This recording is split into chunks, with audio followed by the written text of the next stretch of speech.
So I think that when we talk about wins, we can talk about, kind of quantifiable wins.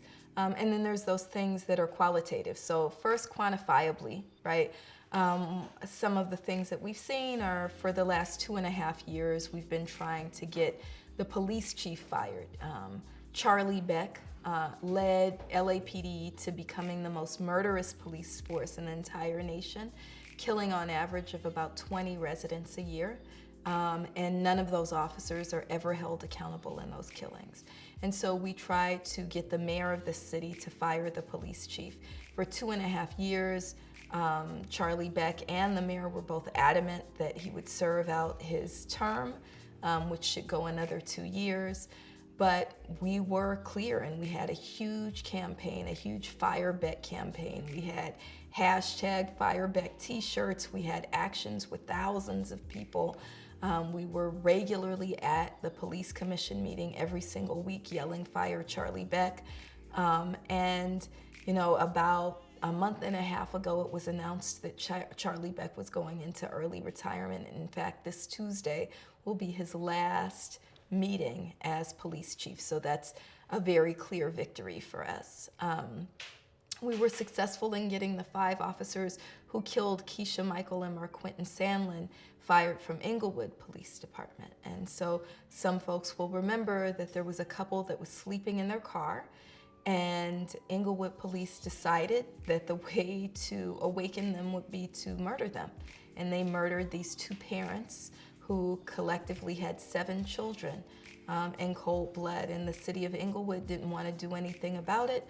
But for a year, we kept up constant pressure, and those 5 officers were fired.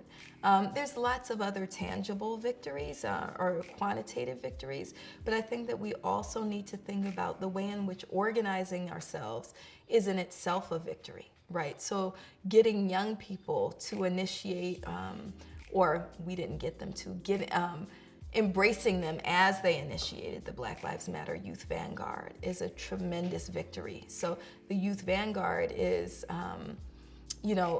been around in name for about 4 years, but really over these last 2 years has really been ratcheting up their actions, doing work called Black Lives Matter in the schools, working to end the so-called random searches, especially of Black and brown children in the schools, and pushing back against this narrative that police make for safer schools. What they argue is, one, Black children have been on the front lines of struggle, right? So youth struggling didn't begin in Parkland, right? 2, that when we talk about school safety, that can't be used as an excuse to criminalize Black and brown children. And 3, we need gun control for the police. So those are that's a kind of less quantifiable victory, but the idea of Black young people harnessing their own power is absolutely a victory. Then I think as Black Lives Matter generally, I don't know if people remember 5 years ago, but in 2013, we had come to a point in this country where Black people really weren't saying the word Black. It was almost we felt like we had to align our struggle with everybody else's struggle. So there were people of color movements, or you could say, how do we get freedom for Black and brown folks?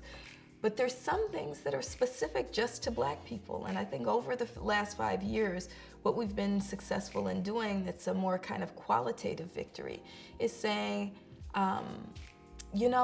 Black people have conditions that are specific to us.